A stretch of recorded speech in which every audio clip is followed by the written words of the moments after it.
तो बहुत बहुत स्वागत है एक बार फिर से आप सबका। और ऑब्वियसली स्वागत इसलिए जोरदार क्योंकि कल सीडीएस का एग्जाम खत्म करने के बाद एक अजीब सा एक्साइटमेंट है, एक अजीब सी पॉजिटिविटी है कि सर अब तो रिजल्ट आके रहेगा। बहुत सारे बच्चों का एक पॉजिटिव कमेंट रहा सर कि बेहतरीन रिटन एग्जामिनेशन हुआ है सर और हमें अब फोकस करना है अगली जर्नी पे। बट इस फोकस के दौरान दो बातों का खास ख्याल था। मुझे लगता है कि एक्साइटमेंट 2022 के लिए भी बच्चों का डबल है क्योंकि जब से एनडीए और सीडीएस का एग्जाम शेड्यूल एक किया गया और जब से बाकायदे 6 महीने का जो अंतराल किया गया एग्जाम का, ये अपने आप में एक क्रेडिबल जो है डिसीजन है जो कि इंडियन डिफेंस फोर्सेस के द्वारा और यूपीएससी के द्वारा लिया गया।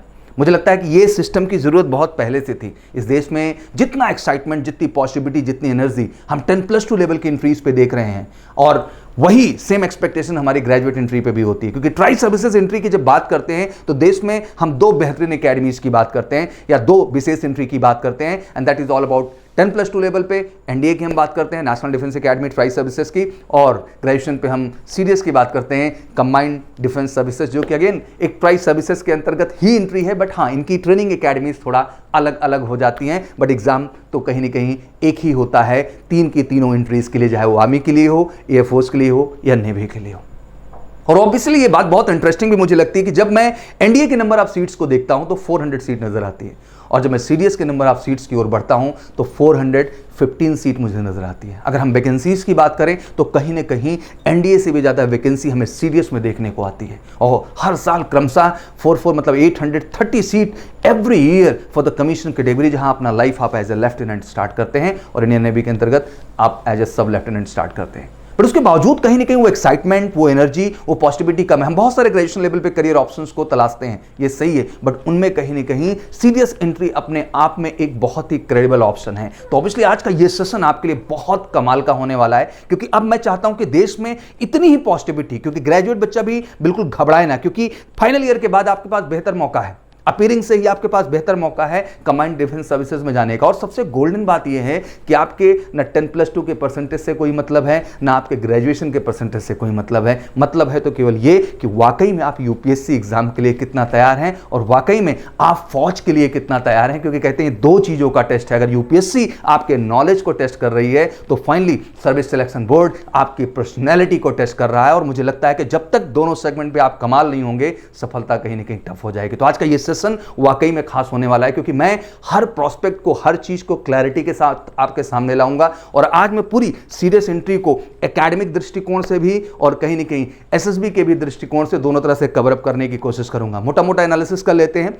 नंबर ऑफ सीट आर्मी की वाकई में जबरदस्त है। अगर हम देखें पूरा का पूरा तो इंडियन मिलिट्री एकेडमी 100 सीट के साथ, वही बात करते हैं इंडियन एयरफोर्स एकेडमी की तो 30 सीट्स थोड़ा सा लेस बनाएगी जो कि फ्लाइंग ब्रांच के लिए है। वही नेवी की बात करते हैं तो 45 सीट्स, हाँ, जो कि केवल इंजीनियरिंग बैकग्राउंड के बच्चों के लिए है। बट वहीं पहले सबसे बड़ी एंट्री निकल के आती है इसी के अंतर्गत ओटी ऑफिसर ट्रेनिंग एकेडमी, जो कि 225 सीट्स मेल के लिए और 15 सीट्स आपकी फीमेल के लिए, तो 240 सीट्स ऑफिसर ट्रेनिंग एकेडमी के लिए। अगर हम केवल आर्मी काउंट कर लें तो 240 प्लस आईएमए का आपका 100, अराउंड 340 सीट्स आपके पास हैं इंडियन आर्मी का हिस्सा बनने का सीडीएस एंट्री के माध्यम से। तो आखिर क्यों जागरूकता की कमी है, क्या प्रिपरेशन स्टैंडर्ड में कमी है? जब हम एग्जाम सेंटर्स पे होते हैं तो फॉर्म भरने वालों की संख्या ज्यादा है बट पार्टिसिपेशन कम है। कहीं ना कहीं वो एनर्जी, वो पॉसिबिलिटी नहीं दिखती। आखिर हम ग्रेजुएट लेवल स्टूडेंट से ये एक्सपेक्टेशन ना करें तो हम किससे करें? आप में वो मैच्योरिटी है, आप में वो सिंसियरिटी, और आप अच्छे से समझते हैं कि यूपीएससी एग्जाम भी एक सीरियस स्टडी का पैरामीटर है जहां वाकई में आपको अपने कॉन्सेप्ट पे, अपने नॉलेज पे अच्छे ढंग से काम करना होगा। और वहीं जब दूसरे स्टेज की बात करते हैं एसएसबी की, तो ये कंप्लीट आपकी पर्सनैलिटी का टेस्ट है जहां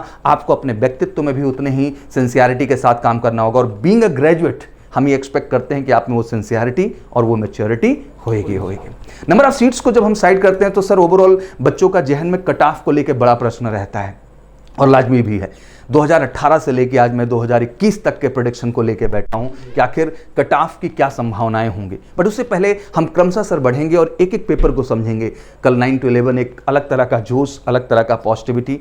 2 बजे हम लोग लाइव हुए एमकेसी की यूट्यूब चैनल पे और देश की सबसे पहली आंसर की हम लोगों ने प्रोड्यूस की मेजर कलसी क्लासेस की वेबसाइट, दैट मीन www.majorkalsiclasses.com पे, जहां बच्चे जाके एनडीए और सीडीएस दोनों के आंसर की देख सकते थे। और पहले हमने अपने ब्लॉग पे, एमकेसी के ब्लॉग पे भी एनडीए और सीडीएस के आंसर की ढूंढी। अब बच्चे यहाँ पूछते हैं कि सर आंसर के ढूंढने के लिए मेजर कलसी नहीं लिख पा रहे हैं। कोई चिंता की बात नहीं, बस आप लिख दीजिए एनडीए 2 आंसर की 2021 आप लिख दीजिए, CDS 2 आंसर की 2021 आपको मेजर कल सी क्लासेस टॉप पे दिखाई देगा। वहां से क्लिक करके आप पहुंच करके फाइनली एक authentic up to the mark answer key आप डाउनलोड कर सकते हैं। और कमाल की बात, आंसर की भी डाउनलोड कर सकते हैं, ट्रेंड एनालिसिस भी डाउनलोड कर सकते हैं, पेपर जो कल कंडक्ट हुआ बच्चे बहुत डिमांड कर रहे थे उसको भी डाउनलोड कर सकते हैं। और साथ ही साथ हम कहना चाहते हैं कि पूरा का पूरा आंसर की भी वहां से आप अपलोड कर सकते हैं या डाउनलोड कर सकते हैं। और सबसे बड़ी बात, हमारे YouTube चैनल से बच्चे के पूरे पेपर का सॉल्यूशन देख सकते हैं। जी, पूरे के पूरे पेपर का सॉल्यूशन, वो भी वहां लिंक अवेलेबल कर दी गई है कि आप वहां भी क्लिक करके आप MKC की YouTube चैनल पे आके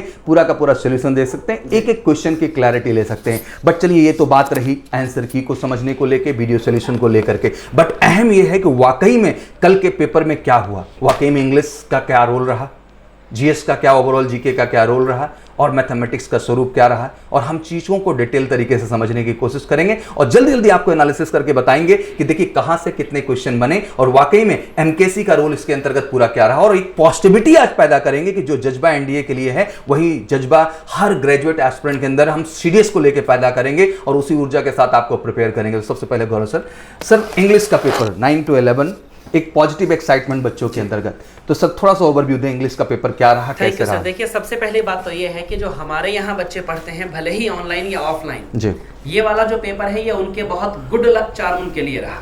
इसका सबसे बड़ा कारण, अगर हम कल के पेपर के इंग्लिश के 120 सवालों को देख लें तो ऐसा लगेगा कि इस बार जो UPSC ने पेपर बनाया है वो हमारी पुस्तक में से बनाया है। जी सर, ये अपने आप में बहुत बड़ी सफलता है। मतलब ये आप जस्टिफाई भी करेंगे, इस किताब के क्वेश्चंस दिखाएंगे आप वहां मैच करते हुए। चलिए, MKC पब्लिकेशन ये अपने आप में एक बहुत बड़ी सफलता है कि रीडिंग कॉम्प्रिहेंशन के जो 2 पैसेज एग्जाम में आए, एक पैसेज तो सर कोरोना को लेकर आया, ठीक है, कोविड-19 के बाद के सामाजिक परिदृश्यों को लेकर आया, एकदम नया पैसेज था, कोई बात ही नहीं है। लेकिन जो दूसरा पैसेज आया वो भी अपनी किताब के रीडिंग कॉम्प्रिहेंशन के सेक्शन में अवेलेबल है। जी, अपनी किताब के रीडिंग कॉम्प्रिहेंशन में पेज नंबर 392 पर ये पैसेज अवेलेबल है, जो पैसेज कल के एग्जाम में पूछा गया। चलिए, तो 392 पेज पे जो है 4 क्वेश्चन हमारे सेम है। क्या बात है सर, मतलब डिट्टो 4 क्वेश्चन हमारे सेम है, बस एक क्वेश्चन हमारी किताब में कुछ और है और UPSC ने उसको चेंज कर दिया ताकि UPSC पर कॉपीराइट ना लगे कि UPSC ने हमारी किताब में से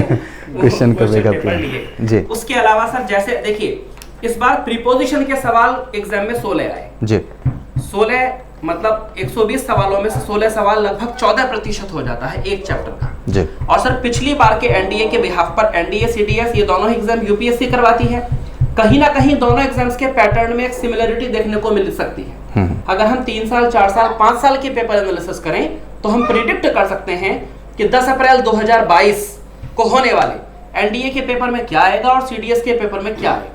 इसी आधार पर जुलाई में मैंने अपने CDS के बैच में बच्चों को बताया था कि बेटा प्रीपोजिशन पे फोकस करना जी, इस बार वैल्यू बढ़ेगी और वैल्यू बढ़ गई। बिल्कुल, 120 सवालों में से 16 सवाल प्रीपोजिशन के है। बढ़िया सर। उससे भी ज्यादा मजे की बात है सर कि जैसे चैप्टर होता है एडवर्ब जी, चैप्टर एडवर्ब में एक सब टॉपिक आता है इंटेंसिफायर। आमतौर पे ज्यादा डीप का टॉपिक है तो ग्रामर की किताबों में ओवरलुक कर दिया जाता है, लेकिन फिर से हमारी किताब में 2 साल पहले हमने ये टॉपिक जोड़ा था कि आज नहीं तो कल नहीं तो परसों ये UPSC में पूछा जाएगा। और इस बार का जब पेपर हुआ सर, जैसे सेटे मेरे पास है, इसमें जो फिल इन द ब्लैंक्स के 10 क्वेश्चन हैं, 10 में से 7 क्वेश्चंस में इंटेंसिफायर ऑप्शन दिया गया। क्या बात है, मतलब जिस सवाल में इंटेंसिफायर नहीं भी है वहां ऑप्शन दिया गया। जबकि इस बार के CDS के कम से कम 50% बच्चे ऐसे होंगे जो इंटेंसिफायर शब्द जानते ही नहीं है। राइट सर, बच्चे तो छोड़ दीजिए, आमतौर पर टीचर्स इस टॉपिक को नहीं जानते क्योंकि थोड़ा डेप्थ का है, लेकिन हमारी बुक में ये टॉपिक अवेलेबल है। अब जैसा कि हम लोग हमेशा कहते हैं, अभी जो 6 महीने पहले हम लोगों ने एक पैनल डिस्कशन किया था इसी CDS के एग्जाम के लिए, उसमें भी हमने ये बात उठाई थी कि टाइम एंड टेंस के सवाल ज्यादा आएंगे। और सर टाइम एंड टेंस के जो कॉमन एरर के 10 सवाल आए हैं, देखिए 10 के 10 सवाल मेरे पास हैं। इन 10 सवालों में से 1 2 3 4 और 5 क्वेश्चन ऐसे हैं जो टाइम एंड टेंस के हैं।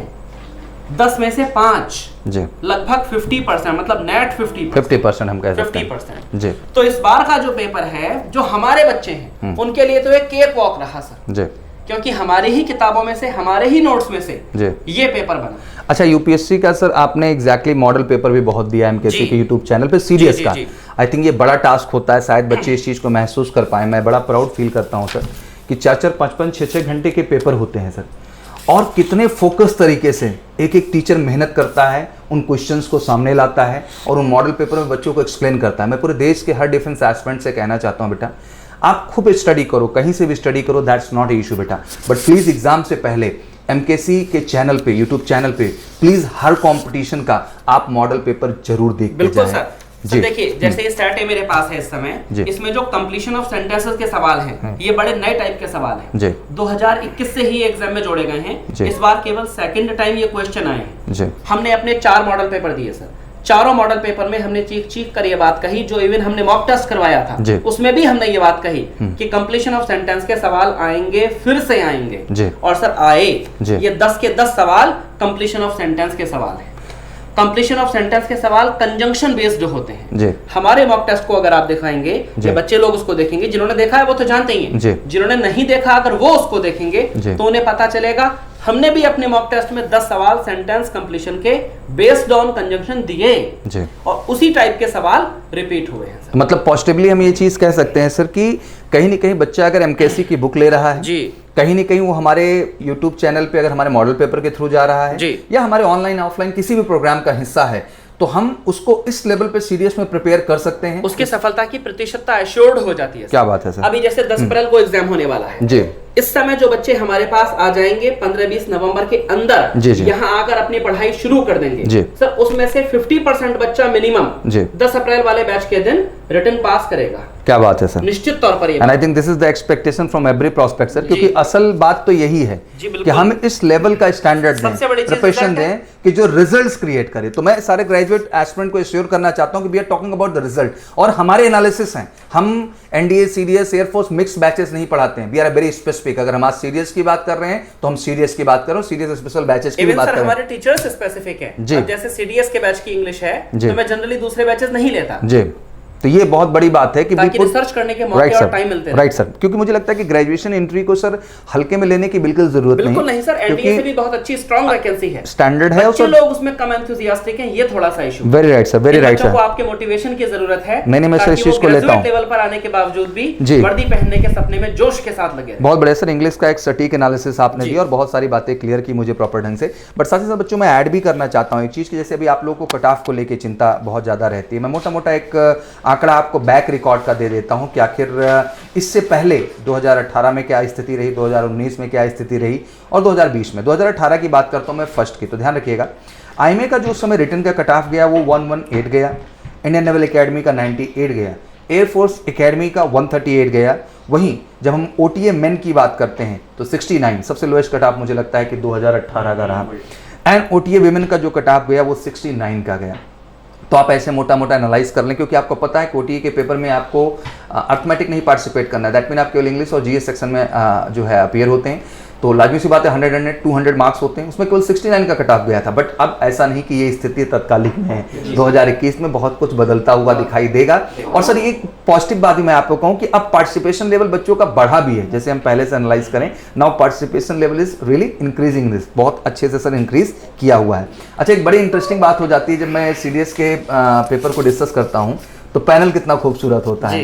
इंग्लिश एक्सपर्ट के तौर पे गौरव सर हैं जी, अर्थमेटिक एक्सपर्ट तौर पे मौर्य सर है यहाँ पर, और कमाल की बात है बाकी पूरा पार्ट जीएस एक्सपर्ट तौर पे है। मतलब जीएस का रोल जो है वो काफी बड़ा हो जाता है। वहाँ फिजिक्स का रोल, केमिस्ट्री का रोल, बायोलॉजी का रोल, हिस्ट्री का रोल, पॉलिटी का रोल, ज्योग्राफी का रोल, इकोनॉमिक्स का रोल और करंट इकोनॉमिक्स का भी रोल मैं कह सकता हूं। तो मुझे लगता है कि ये टीम एक तरफ जो है 7-8 लोगों की बन जाती है और 2 लोगों की इधर बन जाती है। इसलिए हम बिलीव भी करते हैं कि सीडीएस की क्लास कम से कम 10 to 4 6 घंटे का रगड़ा होना चाहिए। और सर सबसे बड़ी बात, हम इकलौते इंस्टीट्यूट है इस देश के जो सीडीएस जैसे कोर्स के लिए 8 पीरियड देता है जी, 6 घंटे की लगातार हम क्लास बच्चों को देते हैं। क्या बात है सर, सीडीएस के क्या बात है। तो मैंने 2018 का एक मोटा मोटा कट ऑफ बच्चा आपको क्लियर किया, फाइनल एसएसबी के भी कट ऑफ को हम जोड़ेंगे, बट आपको मोटा मोटा भी रिटर्न को समझना है। अभी मैं 2019 पे आऊंगा, बट उससे पहले हम तेजी के साथ बढ़ेंगे समझने के लिए जीएस के रोल को, क्योंकि इंग्लिश के बाद जो हमारा अगला पेपर हैपन हुआ वहां पे वो जीके का हुआ, रोल थोड़ा बड़ा है। तो चलिए डिस्कशन शुरू करते हैं। तो सबसे पहले मैं आऊंगा सुशील सर पे। सर ज्योग्राफी का रोल किस तरह रहा और किस तरह से आपने देखा, कितने क्वेश्चंस आए और कहां से बने और किस तरह बने? सर सबसे पहले आप सभी को गुड मॉर्निंग एंड जय हिंद। और सर ज्योग्राफी की बात करते हैं और इकोनॉमिक्स की तरफ से इस बार सर 21 क्वेश्चन सर ज्योग्राफी से और 7 क्वेश्चन सर आपके 7 क्वेश्चन सर इकोनॉमी सर मतलब मतलब sir 28 question sir 28 question 28 question sir पूछे गए जी। जो कि सर अगर हमारा मतलब अगर क्लासरूम कोई हमारा नहीं ज्वाइन किया है, जी। सिर्फ बुक लिया है जी सर, मैं पेजेस काउंट करके बता दूंगा कि किस पेज पे कौन सा क्वेश्चन या फिर कौन सी लाइन लिखी हुई है। जी सर मेंशन जो करा है सर क्वेश्चन, जैसे क्वेश्चन नंबर 9 है, जी इसमें सर पूछा गया है कि what is the experiment percentage of carbon in earth crust. हालांकि बायोलॉजी में पढ़ाया जाता है, ज्योग्राफी में भी सब ट्रस्ट मेंटल कोर पढ़ाते हैं। जी जी सर ये फिगर मेंशन बुक में है सीधे सीधे सर पेज नंबर 27 पे जी। सीडीएस वाले में सर। सीरियस में अभी सर देखा जाए तो हम पेज नंबर 27 पे same question sir. Same sir वो सेम डेटा अवेलेबल है। डेटा अवेलेबल है सर। जी और सर एक नहीं सर मैं सारे आपको डेटा ये सर जी और यही क्वेश्चन पूछा गया यही कि सर कितने क्वेश्चन पूछा गया सर, ये डेटा अवेलेबल है पिक्टोग्राफिक फॉर्म चलिए बच्चों आपको दिखा दिया जाएगा बिल्कुल पिक्चोरियल ये सेंस बच्चों में जो को है और सर दिया गया है। इसके बाद सर क्वेश्चन नंबर 36 की जब हम बात करते हैं ज्योग्राफी इकोनॉमी सर ऐसे हैं सर कि मतलब लगभग हर क्वेश्चन हम लोगों के बुक से अलाइन हो। अवेलेबल है सर। क्या बात है सर पेज नंबर 154 जरा उसमें खोलिए। जी जी ये सर अगला क्वेश्चन है हमारा कि D perform her train journey by the shortest route, मतलब बेंगलुरु से नई दिल्ली आ रहा है और पूछ रहा है कि कौन सी नदी नहीं पड़ेगी। जी जी तो सर नदी वगैरह सर मैपिंग करके जो क्लास में है वो सर पिक्टोग्राफिक फॉर्म में क्लास में पड़ता है ऑन द मैप। जी जी तो सर यहाँ से पूरी तरीके से पूरा मैप ही दिया हुआ है, मतलब जी। सर बुक भी अगर कोई लेके पढ़ा हुआ है ईमानदारी तो सर से। लगभग कई हर question क्वेश्चन मिल जाएंगे। कहीं नहीं सर सारे क्वेश्चन सर मैंने मेंशन करे हैं कि इस पेज पे ये है। क्या बात है सर। जैसे question number 37 tropic of cancer से रिलेटेड है, इसको एक पेज पे नहीं 2 पेज पे बताया गया। पेज नंबर 139 पे भी मेंशन है, पेज नंबर 141 पे भी मेंशन है। बुक के दोनों पेज पे चीज क्वेश्चन है सर। जी बच्चे जी चाहे तो हमारी किताब लेके पेज और नंबर चेक कर सकते हैं। पेज नंबर से चेक कर सकते हैं। जी, जैसे जी। अगला क्वेश्चन है 34 नॉर्थ एंड 7 ईस्ट और पूछ रहा है कि ये किसका लोकेशन होगा सर। जी डायरेक्ट सर पेज नंबर 138 पे मेंशन है कि यहाँ से यहाँ तक इंडिया का एक्सटेंशन है और इस स्टेट का एक्सटेंशन ये मतलब लैटिट्यूड और लॉन्गिट्यूड पूरी तरीके से दिया गया है। मतलब सर हर एक चीज जो 21 सर क्वेश्चन एक्चुअली हमारे बन रहे हैं बिल्कुल सच है सर। और देखिए हर चीज़ से इसमें ये बड़ा लगा है। प्रैक्टिकल भी समझने लायक है सुशील सर। जब एक शिद्दत से किताब बनाई जाती है किसी बिल्कुल सर। पर्टिकुलर कंपटीशन को फोकस करके सर, सर। तो लाजमी सी बात है हम पूरा अनुभव उसमें झोंक देते हैं। सर। इसका रीजन ये नहीं कि सीरियस हर बार अजूबा पूछ लेगा। जी। यूपीएससी का अपना एक स्टैंडर्ड अपना है, एक एक स्टैंडर्ड पैरामीटर है। सर इस बार जी का ज्योग्राफी क्वेश्चन सच बता रहे हैं, हमें लग रहा है यूपीएससी में कोई घुमक्कड़ बैठ गया है, जी मतलब घूमने का शौक रखा है वो। जी। सर हर क्वेश्चन में वो घूमने वाली जगह को रखा हुआ है जी और सिर्फ मैपिंग से क्वेश्चन है सर। जी सिर्फ और सिर्फ मैप है और मैप उसने थ्योरी बदल दिया। क्या बात है। और मुझे लगता है ज्योग्राफी मैप के बिना है क्या मैप के बिना एक्चुअली, है इट्स क्या? एवरीथिंग। सब कुछ अगर हम देखें तो मैप में ही मतलब सर समाया खुद हुआ आप है। देखिए सर, मतलब सीधे बोल रहा है कि M wants to visit a place in a union territory which is located 34 north and 77 east. East Which one of the following union territory Territory. must be, मतलब सर वो विजिट करने को मतलब इतना इसमें विजिट से क्वेश्चन है। हाँ। एक सर ऐसे क्वेश्चन है कि एक पर्सन है जो कि नुब्रा वैली विजिट किया है, फिर खारदुंगला विजिट किया है और कुछ बहुत साइट विजिट किया है, वो किस स्टेट का है। जी जबकि सर है पढ़ाया तो जाता है सर अपने इंडियन फिजियोग्राफी डिवीजन में, बट सर अब जो घूमा फिरा है या फिर वो आसानी थोड़ा से बता उतर सकता है। शॉपिंग में तो सर या फिर हम कह सकते हैं अगर कोई एसएसबी पहले से दिया हुआ है जी, जी। Logical Logical। तो सर अगर लॉजिकल भी अगर देखा जाए तो सब बच्चे सर सॉल्व कर जाएंगे। जी, सर। जी, इस बढ़िया। बार का पेपर काफी अच्छा आया है और सर उम्मीद है कि मतलब यहाँ क्लासरूम से जो भी बच्चे होंगे जी सर जी बेहतर की होंगे। यूट्यूब के मॉडल पेपर का कितना रोल रहा सर था? मॉडल पेपर में सर मैंने मैपिंग से क्वेश्चन एक नहीं सर कई दिए और जो सर यहाँ पे मॉक टेस्ट दिया होगा जी जी उसमें तो बहुत सारे क्वेश्चन में मॉक टेस्ट में इंसान देखते ही बोलेगा कि ऑलरेडी हम इन चीजों को हम पढ़े हुए हैं, इन जी। चीजों को हमने देखा हुआ है। चलिए बहुत बढ़िया। मॉक टेस्ट में से सर क्वेश्चन दिया गया। और मुझे लगता है पॉजिटिव फ्रेगनेंस देश में जाना भी बहुत जरूरी है कि बेटा देखो एक बात समझो आप कि अगर कहीं एक्सपर्ट लोग लग जाते हैं जो बिल्कुल फोकस्ड हैं, पैशनेट हैं केवल आपकी कंपटीशन को लेकर के और उस स्पेसिफिक सब्जेक्ट को लेकर के जो आपके कंपटीशन के अंतर्गत है, तो मुझे लगता है वो चीज क्रिएट करके आपको दे देंगे जो वाकई में सत्य है। बस अब रोल आपका बढ़ता है कि आप हर प्लेटफॉर्म से एसोसिएट होकर के उन चीजों को सीखने के प्रति तत्पर हैं कि नहीं। और मुझे लगता है जिस दिन आप तत्पर हो गए ना यार, कोई आपको सफलता पाने से बेचारा रोक नहीं सकता है। बाकी एमकेसी परिवार तो है। जब से हम लोगों ने हमारी टीम ने अपनी रिसर्च बढ़ा दी है जी। तब से यूपीएससी वालों ने अपनी रिसर्च घटा दी है। क्या बात है, उनके लिए आसान हुआ उनके लिए टू गेट द आसान हुआ। ऑल। अच्छा मैं बड़े गर्व से कहता भी हूँ कि एज ए कॉम्पिटिटर ऑब्वियसली हम एनडीए की कैटेगरी के लोग हैं, तो जब नेशनल डिफेंस एकेडमी का पेपर हुआ करता था तो एक मार्का था सर कि अगर आप once you crack the UPSC examination related NDA, आप लाइफ में दोबारा कभी फेल ही नहीं होंगे। हाँ अब और एक कमाल की बात कि अगर ये कोई सोचता है कि आप पहली बार जुगाड़ से ऐसा निकाल लेंगे तो ये सोचना बंद कर दें पूरी तरह से। आप उस लेवल का जब तक ग्राउंड नहीं बिल्ड करेंगे हर सब्जेक्ट पे, चाहे वो आपका मैथ हो, इंग्लिश हो, फिजिक्स हो, जीएस हो, कोई भी सब्जेक्ट हो, तब तक आप उस चीज को क्रैक कर ही नहीं सकते। तो यूपीएससी टेक्निकली एक स्टैंडर्ड है और वहां तक आपको खींच के ले जाना पड़ेगा। उस लेवल के क्वेश्चंस लगाने होंगे, उस लेवल के कॉन्सेप्ट पे। अब बच्चों का क्या होता है, कभी कभी मैं देखता हूं कि वो यूपीएससी के उन क्वेश्चन से भागते हैं जिनको देख के उनको लगता है पढ़ने में ये डर लग रहा है, जबकि वो भागना उसके लिए गलत होता है। असल में क्वेश्चन बहुत आसान है, आप देख के डरे ना। हर सवाल का जवाब, भाई कठिन कोई चीज तब तक है जब तक आप उसके लिए प्रयास ना करें। सटीक प्रयास हो जाए तो मुझे लगता है कि हर चीज आसान है और आपकी सफलता में योगदायी हो जाएगी। आइए सर थोड़ा सा बढ़ेंगे सुशील सर, फिर से आगे हम जो है फिर नेक्स्ट आपके आता हूँ, हाँ कनेक्ट करते हैं सर को। सर पॉलिटी का रोल कैसा रहा सर, और कितने क्वेश्चन रहे और कहाँ से क्वेश्चन? हाँ सर, जैसे कि यूपीएससी को अक्सर अनएक्सपेक्टेड पब्लिक सर्विस कमीशन माना भी जाता है, तो इस बार उसने पॉलिटी पे थोड़ा उन चीज़ों पे फोकस किया जो करंट से रिलेटेड है। जी, जैसे आजकल पॉलिटिकल जो अलायंसेस चल रही है, पॉलिटिकल स्टेट चल रही है इंडिया पे, उसी बेसिस पे इसने पॉलिटी के क्वेश्चन दिए हैं। परंतु इसमें से मैंने एक चीज़ फोकस की है, जैसे हम लोगों ने अपनी बुक से इस चीज़ को एनालिसिस किया, तो इट्स गुड टू नो कि 16 में से 16 क्वेश्चन आए थे पॉलिटी के, उसमें से 10 क्वेश्चन ऐसे हैं जो डिट्टो के डिट्टो अपनी ही बुक में से आए हैं, अपनी बुक में से आए हैं। अच्छा ये चीज सर कहना बड़ा अजीब हो रहा है, देश में क्या लगेगा कि मतलब सारा क्वेश्चन उसी किताब से आ रहा है। तो बच्चों में पेज नंबर के साथ पेज नंबर के साथ सबूत है। मैं एक चीज स्पष्ट आपको कर देना चाहता हूँ, बच्चा आप इस चीज को अति संयुक्त भी ना माने, क्योंकि अगर आप एग्जाम दे रहे हैं, फेस कर रहे हैं, तो आप क्वेश्चन देखते ही समझ जाते होंगे कि हाँ ये क्वेश्चन तब पूछा गया था, तब पूछा।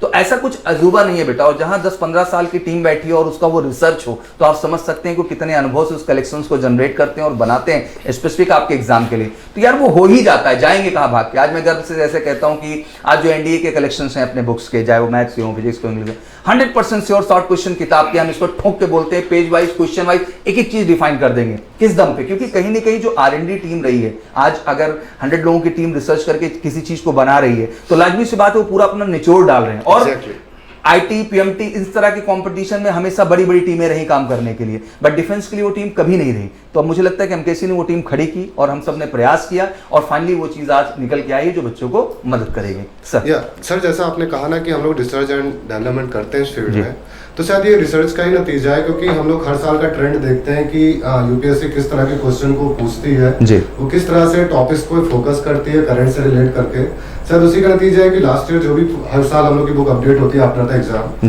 तो जो बुक अपडेट हुई थी next year, last year update हुई थी, उसमें से बहुत से क्वेश्चन ऐसे ही रखे गए थे जो इस ईयर पूछे जा सकते हैं। जैसे हम लोग को अभी भी हम लोग को ट्रेंड एनालिसिस का नॉलेज होती है एग्जैक्टली कि हम लोग के आसपास चल क्या रहा है, तो उस बेसिस पे बुक को अपडेट किया जाता है। यहाँ पर जो भी फैकल्टीज बैठे हैं उसी चीज को देखते हैं, बहुत सालों से उस चीज को फॉलो करवा रहे हैं।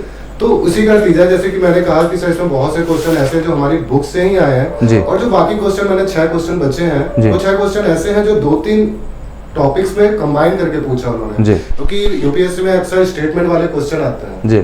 तो स्टेटमेंट वाले क्वेश्चन ये होता है, उन्होंने 2-3 टॉपिक को कंबाइन करके स्टेटमेंट बनाया, तो उनके ऑप्शन जो हमको अलग अलग टॉपिक से मिल तो रहे हैं, तो अगर हम कहा जाए डिटो क्वेश्चन या एक ही टॉपिक, तो वो क्वेश्चन मिल जाएंगे हमारी बुक से। अगर आप पूरी बुक को एक बार रीड करोगे तो आपको एक भी ऐसा कोई ऑप्शन नहीं है, I'm talking about ऑप्शन, क्योंकि यूपीएससी अक्सर ऑप्शन पे ही रिसर्च करती है जी। तो अगर मैं ऑप्शंस की बात करूं तो उसमें से कोई भी एक ऐसा ऑप्शन नहीं है जो हमारी बुक से छूटा हो। जी बहुत बढ़िया सर, थैंक यू। और पॉलिटी का एक बड़ा रोल मुझे लगता है कि सर 16 क्वेश्चन ये अपने आप में एक अहम इन्वॉल्वमेंट अहम दिला। सर बिल्कुल बढ़ते हैं जेके सर के पास, हिस्ट्री के पास। सर हिस्ट्री के रोल को थोड़ा सा डिफाइन करें। एक बड़ा विवाद चलता रहता है एंशियंट हिस्ट्री, मीडियल हिस्ट्री और मॉडर्न हिस्ट्री। अब तो वर्ड हिस्ट्री भी हम अटैच कर सकते हैं, क्योंकि अर्लियर इतना ब्रॉडर रूप में नहीं देखी जाती थी ये चीज़ें। हाँ, वर्ड हिस्ट्री का रूप थोड़ा सा बड़ा। तो इस बार का पेपर थोड़ा एनालिसिस दें सर।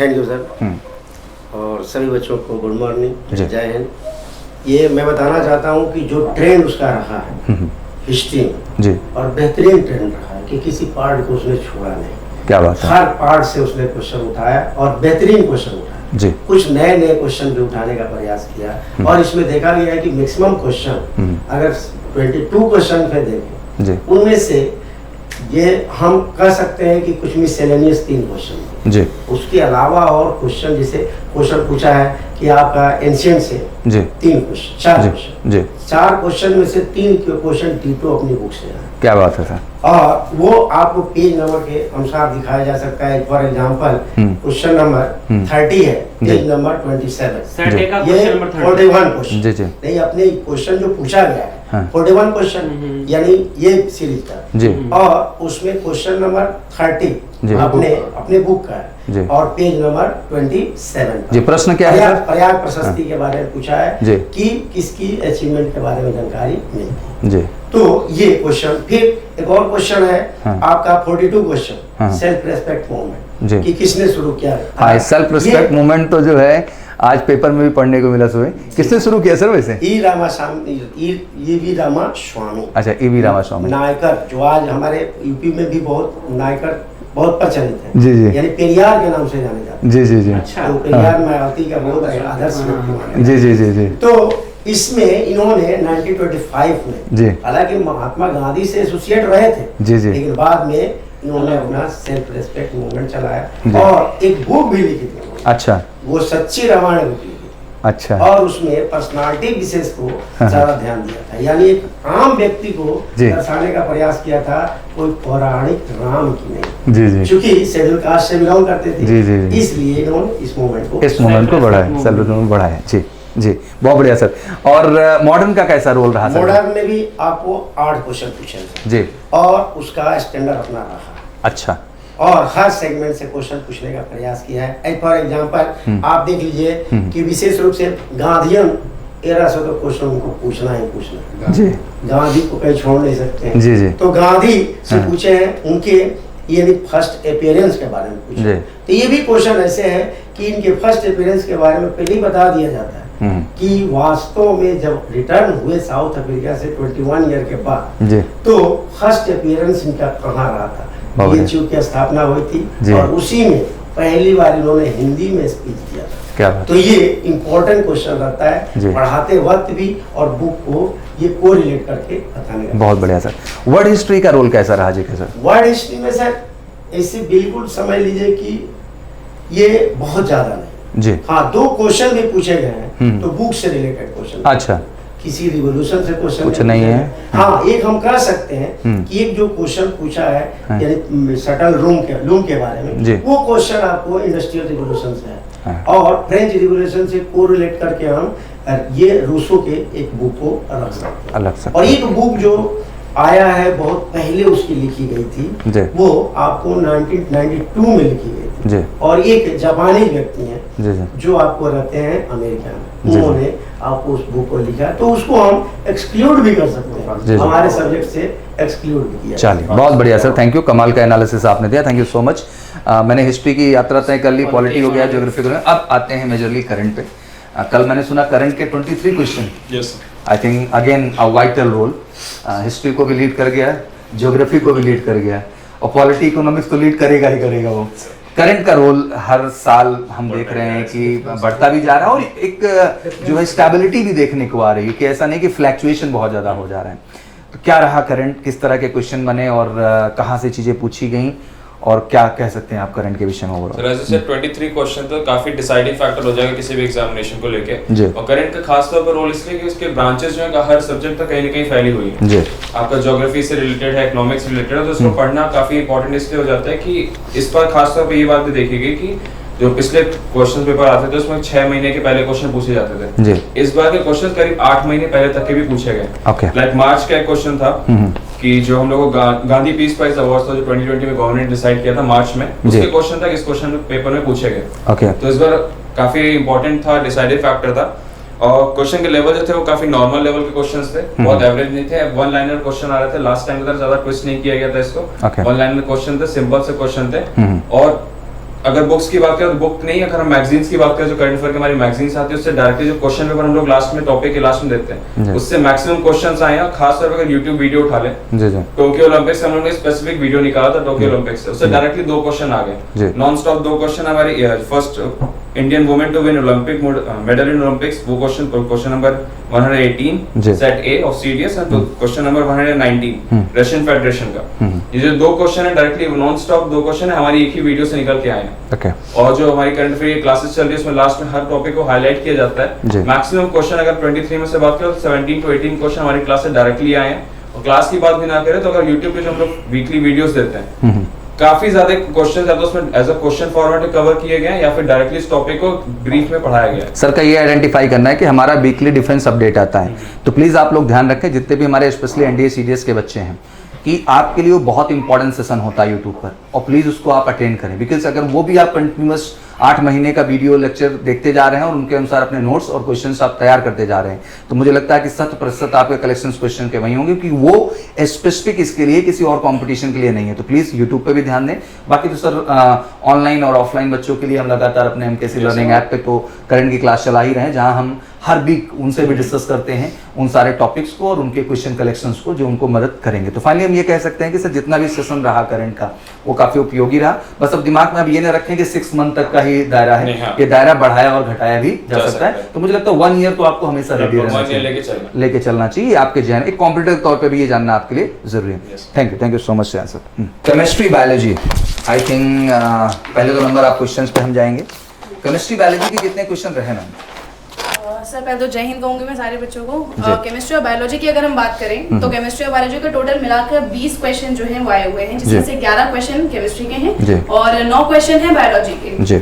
सर कल हम यहाँ पर जब सॉल्यूशन दे रहे थे अपनी वीडियो पर, जब क्वेश्चन पेपर हाथ में आया, जितना भी केमिस्ट्री डिपार्टमेंट है, बायोलॉजी डिपार्टमेंट है, क्वेश्चन पेपर देखकर ही इतना खुश हुआ, क्योंकि एक टीचर के लिए जो सबसे अच्छी बात होती है वो ये होती है कि हम जो बुक में से पढ़ा रहे हैं, हम जो क्लास में पढ़ा रहे हैं बच्चों को, वो उसमें से कितना पोर्शन जो है एग्जाम में पूछा गया है।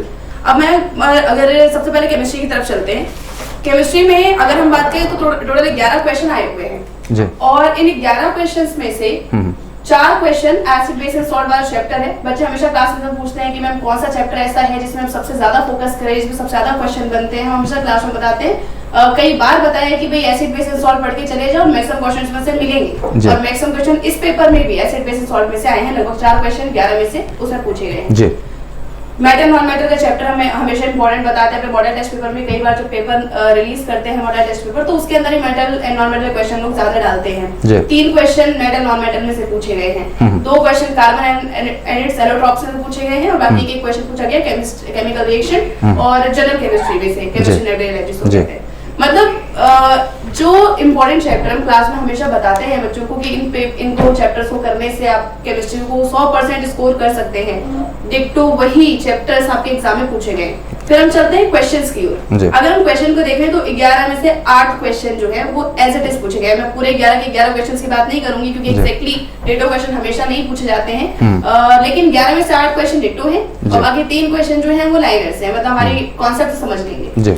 सर मैं यहाँ पर एक और चीज क्लियर करना चाहूंगी कि अभी हम लोग बुक उठा के बात कर रहे हैं, सारे टीचर्स बता रहे हैं कि भी इतने सारे क्वेश्चन बुक में से पूछे गए हैं, बुक में से पूछे गए हैं, ये तो ठीक ही है, लेकिन जैसे मैं कह रही हूँ कि 11 में से 8 क्वेश्चन तो बुक में से पूछे, लेकिन बाकी जो 3 क्वेश्चन पूछे हैं वो क्वेश्चन है जो हमारे मॉडल टेस्ट पेपर में थे या हमारी क्लास में या फिर हमारे मॉक टेस्ट में बताए हुए क्वेश्चन। यानी कि केवल बुक को लेकर, बुक तो सफिशिएंट है ही, लेकिन इसके अलावा जब तक हम क्लासरूम स्टडी नहीं कर लेते हैं उन चीजों की, तब तक आप 11 के 11 क्वेश्चन केमिस्ट्री में नहीं कर पाओगे। जी सब बात है। तो और ये बड़ा अहम भी है मैम। मुझे लगता है कि हर कॉम्पिटिटर को ये बात महसूस करना चाहिए कि ये आपके लाइफ का सवाल है ओवरऑल। और मुझे लगता है जिंदगी में हमने एक बार केवल 6 महीने आपसे मांगे ईमानदारी से, अगर ये 6 महीने हमें ईमानदारी से मिल जाए क्लास में पूरे के पूरे सर, तो मुझे लगता है कि वो सब कुछ कर सकता है जो वो लाइफ में करना चाहता है। और सीडीएस जैसी कंपटीशन एक ऐसा स्टैंडर्ड है कि मुझे लगता है कि इसके बाद कोई सब्जेक्ट बचता ही नहीं है कि जिसको आप पढ़ना भी है जाकर के, आप किसी भी कंपटीशन में जाकर के अपनी सफलता को सुनिश्चित करते हैं। बिल्कुल सही कह रहे हैं मैम। आई थिंक क्लास की कंटिन्यूटी और इन बुक के अप्रोचेस करना क्वेश्चंस को ही माध्यम है जिससे हम जो है अपनी सफलता को सुनिश्चित कर सकते हैं। मैम बायो का रोल कैसा रहा? सर बायोलॉजी में से अगेन बायोलॉजी डाइवर्स रही है। जैसे केमिस्ट्री में क्या है, कंजेस्टेड है कि आपके 5 टॉपिक्स मेन उठाए उन्होंने, उसमें तो क्वेश्चन डायरेक्ट पूछ लिए, लेकिन बायोलॉजी में ऐसा नहीं था। बायोलॉजी के अंदर जितने भी चैप्टर्स हमारे बुक के अंदर नोटिफाई कर रखे हैं, लगभग सभी चैप्टर्स में से, लगभग मैं कहूंगी अप्रोक्सीमेट सभी चैप्टर्स में से एक क्वेश्चन बना है। एक आध चैप्टर ऐसे में 2 क्वेश्चन बने, बाकी सभी में से एक क्वेश्चन बना हुआ है। टोटल 9 क्वेश्चन इसमें से पूछे गए हैं। यहाँ पर बात करें तो जो मेन टॉपिक्स जिसमें से क्वेश्चन पूछे गए हैं उसमें एक तो इकोलॉजी का चैप्टर था, जेनेटिक्स है, ब्लड वस्कुलर सिस्टम है, न्यूट्रिशन का था, प्लांट टिश्यू है, डाइवर्सिटी है। डाइवर्सिटी की मैं यहाँ पर बात करना चाहूंगी कि जनरली क्या होता है कि जब बच्चे बायोलॉजी पढ़ते हैं तो डाइवर्सिटी वाला जो चैप्टर है वो हमसे छोड़ देते हैं, क्योंकि डाइवर्सिटी वाला चैप्टर के अंदर उनके ये होता है कि इतनी सारी नेमिंग है, प्लेटीहेल्मिन्थीज, प्रोटोकॉर्डेटा, कॉर्डेटा, इतने सारे नेम है, कौन याद करेगा, कौन सी प्रॉपर्टीज याद करेगा, ये तो पूछे ही नहीं जाते। तो जनरली जो हम देखते हैं क्लासरूम में वो ये है कि बायो का ये जो चैप्टर है डाइवर्सिटी, ये छोड़ देते हैं बच्चे। और अच्छी बात यहाँ पर ये है कि हम क्लास में हमेशा बताते हैं कि डाइवर्सिटी वाले चैप्टर फोकस कीजिए, और जैसे कि मैं कह रही हूँ कि हर चैप्टर से एक क्वेश्चन पूछा गया पर डाइवर्सिटी से 2 क्वेश्चन पूछे गए हैं। इसका मतलब सबसे ज्यादा जो परसेंटेज अगर मैं बायोलॉजी वाले सेक्शन में कहूँ तो डाइवर्सिटी इन लिविंग ऑर्गेनिज्म इसी का है, जो छोड़ा सबसे ज्यादा वही आया, सबसे ज्यादा वही आया सर। और दूसरी अगर हम बात करें तो अगेन ऑथेंटिकेशन की बात कर रहे हैं कि हमारी बुक से इसमें कितना आया है, तो सर मेरे पास एग्जैक्टली इसमें डेटा है कि किस पेज नंबर से कौन सा क्वेश्चन जो है हमारे पे आया हुआ है। तो अभी क्वेश्चन नंबर 7 है हमारे केमिस्ट्री का क्वेश्चन था, पेज नंबर 199 सा है। बायोलॉजी की बात करते हैं, बायोलॉजी का ये जो क्वेश्चन है क्वेश्चन नंबर 13, ये इकोलॉजी वाला चैप्टर है, पेज नंबर 163 पे हमारी बुक में दिया हुआ है। पेज नंबर 156 पे हेरिडिटी का क्वेश्चन नंबर 14 दिया हुआ है। पेज नंबर 154 पे क्वेश्चन 15 दिया हुआ है। अगेन ये भी हमारा हेरिडिटी का एक क्वेश्चन है। मेरे पास हर एक क्वेश्चन का पेज नंबर है कि हमारे बुक में से किस पेज पर कौन से लाइन में क्वेश्चन लिखा हुआ है। नहीं, अब इस चीज को तो लेके मैम मैं भी कॉन्फिडेंट हो गया हूँ क्वेश्चन बुक्स के हैं, बिकॉज अब मैं लाइवली देख रहा हूँ सारी चीजें। ये वो बच्चे जो यहाँ नहीं पढ़ रहे हैं, जो यहाँ पढ़ रहे हैं उनको तो बताने की भी जरूरत नहीं है, क्योंकि वो देख रहे हैं क्लास में कि ये हमने पढ़ाया हुआ है, ये हमारी बुक के अंदर लिखा हुआ है, तो उन्हें हमें बताने की भी आवश्यकता नहीं है कि कौन सा क्वेश्चन हमारी बुक से आया है, कौन सा नहीं आया। नहीं मैम, हम भी क्वाइट कॉन्फिडेंट हैं और यही कहना चाहेंगे जल्द से जल्द सब क्लास से जुड़े और अप्रैल में बिल्कुल एग्जाम के वोट लगाएं। 10 अप्रैल टारगेट है। आई एम गेटिंग पॉजिटिविटी और मुझे लगता है ग्रेजुएशन में भी एक बूम आना और एक क्राउड का बढ़ना बहुत जरूरी है। फिजिक्स की ओर बढ़ते हैं आरपी सर, फिर आते हैं हम लोग फाइनली मैथ पे। जय हिंद एवरीवन।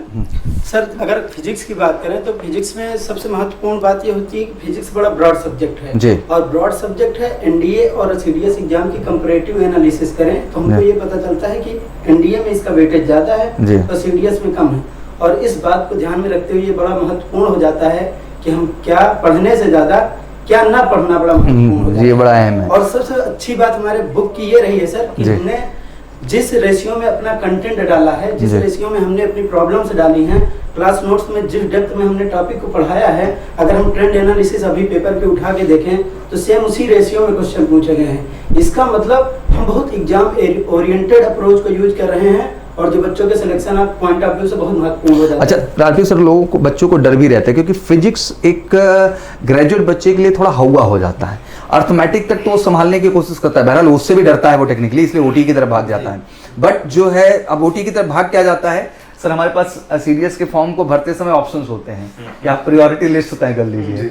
तो लाजमी सी बात है, हम पेपर तो देते ही हैं, मैथ जीएस इंग्लिश, कुछ तो इंग्लिश और जीएस पेपर करने के बाद जीएस के पेपर बाद ही डिसाइड कर लेते हैं अब मैं बाहर निकल जाऊंगा, अब मैं मैथ नहीं दूंगा ओवरऑल, अब मैं 2 बजे के बाद जाकर के आज का शो देखूंगा, अभी कौन सा शो चल रहा है फिल्म का। तो that's attitude what they carry. तो ये सर फिजिक्स को लेके एक फोबिया तो है बहुत बड़ा सर। वो एक्चुअली कैटेगरी ग्रेजुएट के बाद कैटेगरी 2 हो जाती है, एक कैटेगरी टेक्निकल है और एक कैटेगरी नॉन टेक्निकल है। ज्यादातर सर टेक्निकल हैं उन्हें तो घबराने की जरूरत नहीं है, वो फेस करके आते हैं। जो नॉन टेक्निकल बच्चे हैं उन्हें 10th तक तो सबकी शिक्षा एक ही तरीके से नहीं सर, 12th तक एक ही जैसा पढ़ा उन्होंने। तो मोस्ट मतलब जो लेवल है, डिफिकल्टी लेवल है वो बहुत ज्यादा नहीं है, मतलब 10th से थोड़ा सा एबव और 12th से थोड़ा बिलो। तो बच्चे जो फोबिया बना कर रख रहे हैं उनको ये बता देने की आवश्यकता है कि नहीं बेटा, जो हमारा लेवल ऑफ डिफिकल्टी है वो उतना नहीं है जितना आप सोच रहे हैं। अब इस पे मैं सर पॉइंट आउट करूंगा, कितने क्वेश्चन आए सबसे पहले ये बताएं सर। जैसे तो अभी हम बता रहे थे कि ये महत्वपूर्ण हो जाता है, तो अभी हम देखें जिस डेप्थ में जैसे हमने ऑप्टिक्स पढ़ाया सर, ऑप्टिक्स पे हम लोग कंटेंट ज्यादा प्रोवाइड। टोटल क्वेश्चन कितने रहे? टोटल क्वेश्चन रहे 10 क्वेश्चन बने फिजिक्स के, जिसमें मेजर सेगमेंट रहा ऑप्टिक्स का, उसके बाद करंट इलेक्ट्रिसिटी का और फिर मोशन इन वन डायमेंशन। अच्छा, अब 2 पॉइंट यहाँ बनता है सर। एक तो भाई ऑप्टिक्स की बात करें तो अच्छा टॉपिक है फिजिक्स के लिए, सारे टॉपिक ही अच्छे हैं सर। अब इसको अगर हम एक कंपटीशन के पॉइंट ऑफ व्यू से डिस्कस करें, अगर हम इसको एनडीए लेवल पे देखें, एयरफोर्स लेवल पे देखें या आईटी मेंस लेवल पे भी देखें तो इसका रूप ही सर अलग हो जाता है। बिल्कुल सर, बिल्कुल। अब बच्चों को डर ये है कि आखिर इस ऑप्टिक्स का हमारे सीरियस एग्जाम में क्या रोल और किस तरह के क्वेश्चन बनते हैं। तो मैं चाहूंगा 2-4 क्वेश्चन का जरूर जिक्र करें जिससे बच्चे स्टैंडर्ड समझ पाए। जैसे पहला ही सवाल है बेटा, सबसे पहला सवाल आया है कि इमेज फॉर्मेशन थ्रू लेंस। बच्चों से पूछा गया कि अगर एक वस्तु को हम f और 2f के बीच मतलब किस जगह पर रखें कि उसका इमेज क्या हो, वस्तु के आकार से बड़ा बने। तो ये हम लोग सर पहले टॉपिक पढ़ाते हैं, जब इमेज फॉर्मेशन थ्रू लेंस पढ़ाते हैं तो पहला टॉपिक पढ़ाते हैं 5 कैटेगरी होती है कॉन्वेक्स लेंस से हम इमेज बनाने का। तो जैसे जैसे हम पास में आते हैं इमेज की लंबाई बढ़ती जाती है। तो पांचों क्लासिफिकेशन करा रखा, और ये सबसे पहला सवाल है सर। जी जी। और पूरा जब हम ऑप्टिक शुरू करते हैं तो यहीं से बेसिक ही शुरू होता है। ये चीजें हमने क्लास में करा रखी है, बुक में तो ऑलरेडी सारी चीजें गिवन है। तो मतलब एक तरीके से ये मैं कह सकता हूँ कि कॉन्सेप्चुअलाइज क्वेश्चन है, इसको हम बहुत न्यूमेरिकल वैल्यू में देखने की जरूरत नहीं। अच्छा सर, 10 क्वेश्चन में क्या न्यूमेरिकल्स भी थे कि ओनली कॉन्सेप्ट एंड न्यूमेरिकल्स थे सर? लगभग न्यूमेरिकल का 60 और 40 का रेशियो रहा। 40% सवाल मतलब 4 सवाल न्यूमेरिकल थे और 6 सवाल कंसेप्चुअल थे जी।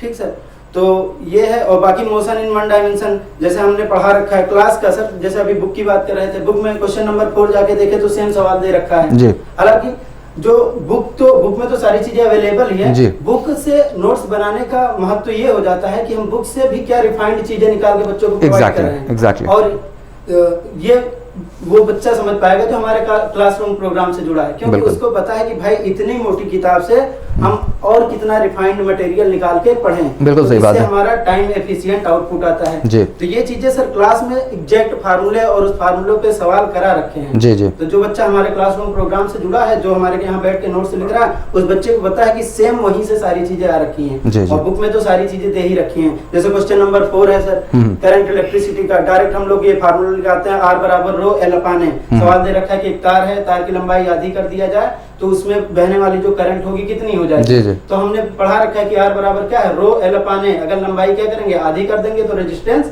आधा हो जाएगा। रेजिस्टेंस आधा हो जाएगा तो करंट क्या हो जाएगी, 2 गुना हो जाएगी। सही बात है। एक लाइन का सवाल है सर। तो सारी बातें क्लास में डिस्कस कर रखी हैं। और सर ये चीजें आती हैं अनुभव के साथ, और बड़ा गर्वान्वित महसूस होता है जब हम लोग ये अनुभव 15 साल का अनुभव लेकर बैठे हैं। और जब ये जाके हमसे जुड़े किसी माध्यम से, चाहे वो बुक से जुड़ा हो, चाहे हमारे क्लासरूम प्रोग्राम से जुड़ा हो, चाहे ऑनलाइन प्रोग्राम से जुड़ा हो, जब हमको ये पता चलता है कि हमारे इतने दिनों का अनुभव हमसे जुड़े बच्चे का उज्जवल भविष्य बना रहा है, तब फक्र महसूस होता है कि जो हमने मेहनत करी थी आज वो क्या हो रही है। सच है सर, और मुझे लगता है उसकी बड़ी जरूरत भी है। और यही सत्य है सर कि सच्चाई से ही सब कुछ जीता जा सकता है। सच्चाई से ही सर हम बच्चों को अच्छा बना सकते हैं, और बच्चे भी सर सच्चाई से मेहनत करके खुद को भी अच्छा बना सकते हैं। इसका कोई जुगाड़ टेक्नोलॉजी तो नहीं है। मेहनत चाहिए जी, बस कराते हैं, और वही सत्य है सर, वही रिजल्ट का आंकड़ा भी है।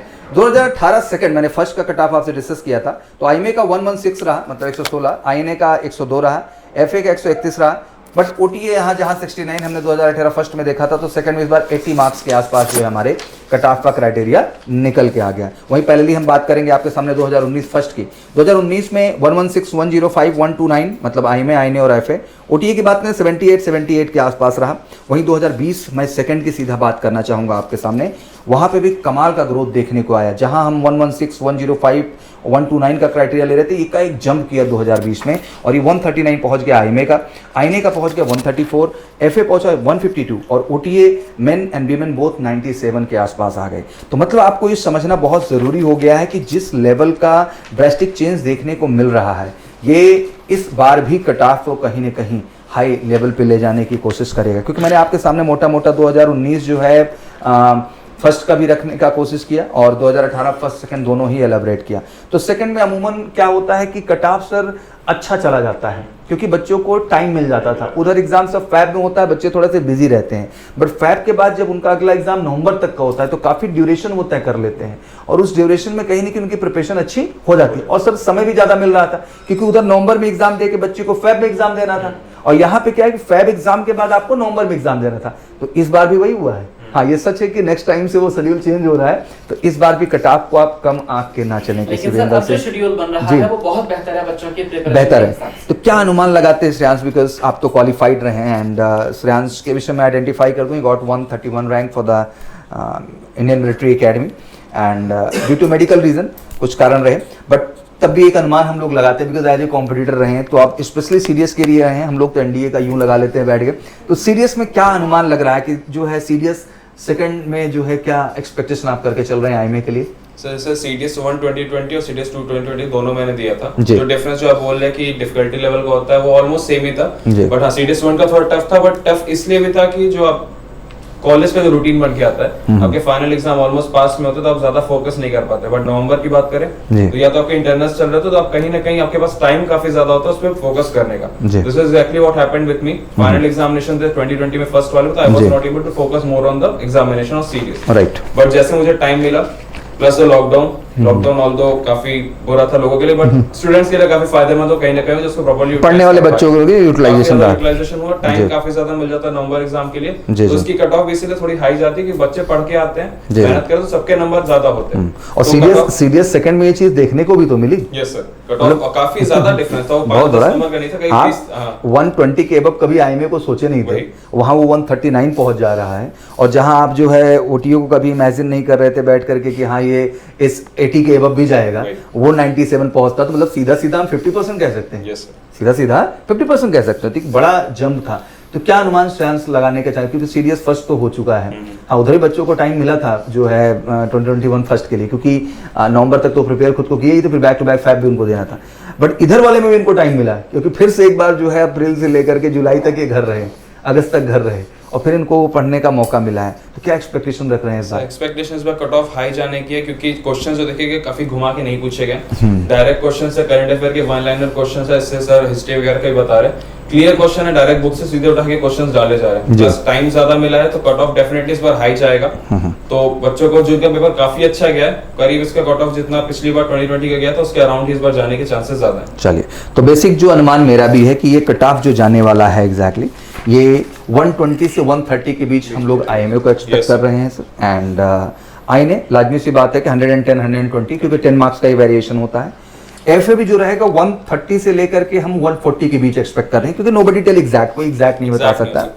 हाँ, बट इस बार ओटीए में एक बड़ा प्रश्न है कि हाँ 97 तो बिल्कुल नहीं होगा, ये हमारी एक्सपेक्टेशन है, बट 80 to 90 के बीच जो है इस बार ओटीए के भी जाने के चांसेस हैं। तो मोटा मोटा आप ब्रेन में बिल्कुल सेव कर लें, आईएमए को लेके आप सिक्योर हो जाएं 120 से लेके 30 के बीच में, आईएनए 110 से 120 के बीच में, एफए की बात करें तो 130 से लेकर 140 के बीच में, और अगर हम ओटीए की बात करें तो 80 to 90 के बीच में, ये हमारी एक्सपेक्टेशन है और हम जानते हैं कि इसी के आसपास आएगा। तो अगर वाकई में इस स्कोर को आप मीट कर रहे हैं तो बस लग जाइए। This is a time for both type of focus, like you need to prepare for the SSB, because being a graduate aspirant आपसे एक्सपेक्टेशन ज़्यादा होती है, बिकॉज आप ग्रेजुएट हो चुके हैं तो सेंस आप मैच्योरिटी लेवल की एक्सपेक्टेशन ज़्यादा हो जाती है। वो हर चीज़ में होती है, साइकोलॉजी में भी वो चीज़ चेक होती है, ड्यूरिंग जीटीओ भी वो चीज़ चेक होती है, और इंटरव्यू में तो इंटरव्यूइंग ऑफिसर चाहता ही है कि उस लेवल का आपके अंदर हो जिससे मैं बात करूं तो वो मैच्योरिटी मेरे को मिले उधर से। तो this is a time to just make yourself focus, और आप ग्रेजुएट हैं, रिस्पॉन्सिबल हैं, आपको काम करना होगा पर्सनैलिटी पे भी और काम करना होगा 10 अप्रैल के अगले एग्जाम के लिए भी। तो वाकई में मेजर कल से क्लास है, जबरदस्त तैयार है दोनों तरीके से, ऑनलाइन ऑफलाइन, कहीं से बिलोंग करते हैं इंडिया किसी कोने से, आप यहाँ कैंपस का भी हिस्सा बन के खुद को बेहतर कर सकते हैं, और साथ ही साथ आप इसमें जो है हमारे ऑफलाइन प्रोग्राम के साथ साथ ऑनलाइन का हिस्सा बन के एमकेसी लर्निंग ऐप पे खुद को बेहतर कर सकते हैं। बाकी किताब के भी हम ऑलरेडी इतना बता चुके हैं सर कि मुझे लगता है आपको पता चल चुका होगा कि कलेक्शन वहीं से है ओवरऑल।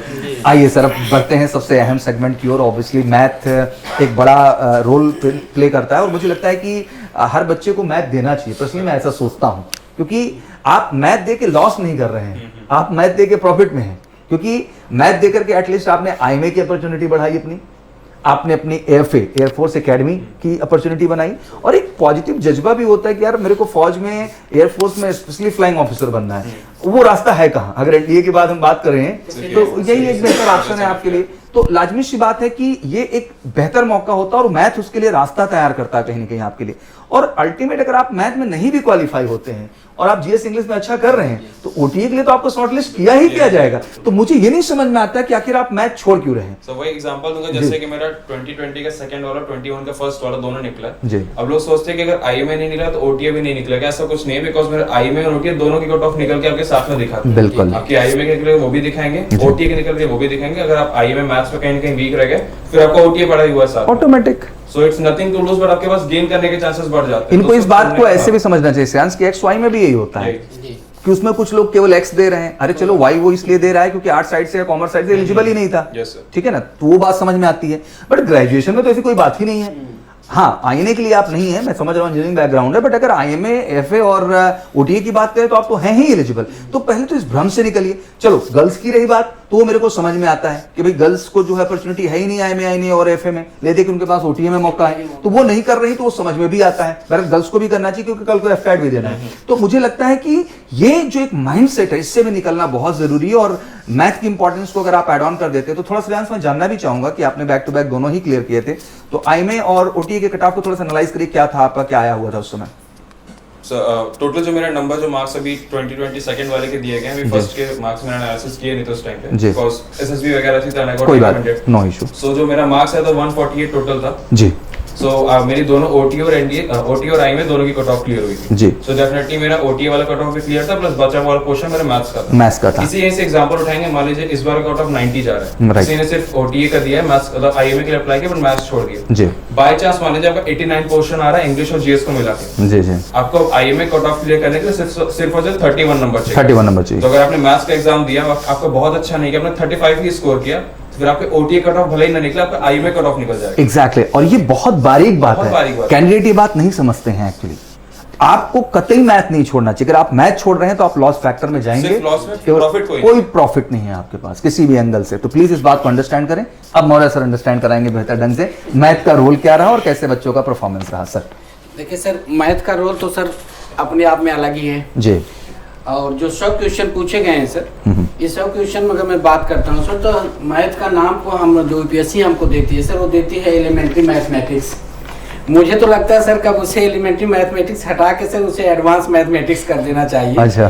क्योंकि सर 60 से 70% चैप्टर से क्वेश्चन जो आए हैं वो हमारे एडवांस चैप्टर से ही आए हुए हैं। हाँ, ये बच्चों ने मुझसे शेयर भी किया सर, मैथ में थोड़ा घुमाया है। जी हाँ, 60 से 70% क्वेश्चन जो आए सर वो एडवांस मैथ के ही हैं। इसलिए आप डरा देते हैं बच्चों को, इसलिए बच्चे मैथ छोड़ देते हैं। नहीं सर, अब डरवाने की बात नहीं सर। देखिए ये डिपेंड करता है सर अब हमारे क्लासरूम पर सर। जी, क्लासरूम में सर हमारा बच्चा आता है सर तो 10th मैथ पढ़ के भी आता है, 8th तक भी छोड़ के आता है, कुछ बच्चे 12th तक भी पढ़े होते हैं सर। तो क्लास का जो एक्सपीरियंस होता है सर वो हम बेसिक्स ले वहाँ हमारे लिए माने नहीं रखता है बच्चा किस लेवल से वो कहाँ से पढ़ के आया है। Right sir. हम बिल्कुल 0 लेवल से वहाँ क्लास शुरू करते हैं सर, तो उसमें हम सब चीजें बताते हैं और प्रॉपर रूप से लेके आते हैं सर, उस लेवल तक ले आते हैं जहाँ से यूपीएससी क्वेश्चन सर कंडक्ट करती है। तो कोई चीज सर उसमें छोड़ने का मतलब ही नहीं, ना तो डरने की जरूरत है। और तीसरी बात जो आई है सर कि जैसे यूपीएससी सब लोग जानते हैं सर कि क्वेश्चन का रिसर्च करती है और उस खास करके सर ऑप्शन पे जाती है। क्वेश्चन अगर हमें कहीं से मिल भी जाते हैं सर तो लैंग्वेज में थोड़ी सी चेंजिंग होती है, लेकिन ऑप्शन नहीं मिलते सर। इस केस में बताएं सर कि हम अपने बच्चों की कॉपी तो नहीं लेके आया हूँ, लेकिन इस पेज में क्वेश्चन बहुत सारे हैं क्योंकि मैं थोड़ा सा काम कम कर पाया। जी, कोई बात लेकिन हाँ सर, लेकिन 22 नंबर का क्वेश्चन जो आया है सर ये क्लास में बताया गया क्वेश्चन सर। और आंसर जो इसका आता है सर वो x-3 आता है, लेकिन सर बुक में तो x-3 दिया है, लेकिन इसके आगे का काम यूपीएससी ने किया सर। केवल 2x-3 से सर 2x-1 से इसमें मल्टीप्लाई और डिवाइड कर दिया है, सेम आंसर आ गया सर। तो इस टाइप का काम जो हमारा एक्सपीरियंस होता है, जो स्पेसिफिक सर हम लोग जो चूंकि सीडीएस ही पढ़ाते हैं सर और कोई बैच नहीं पढ़ाते, तो केवल सीडीएस ऑनलाइन ऑफलाइन ही पढ़ाते हैं सर, तो हमारा पूरा फोकस पूरा रिसर्च यही होता है सर। और इस केस में कभी कभी सर हम क्लास की लिमिट को भी थोड़ा सा क्रॉस कर जाते हैं, क्योंकि हमें इसका वेटेज पता होता है, इसका एक्सपीरियंस है सर मेरे पास।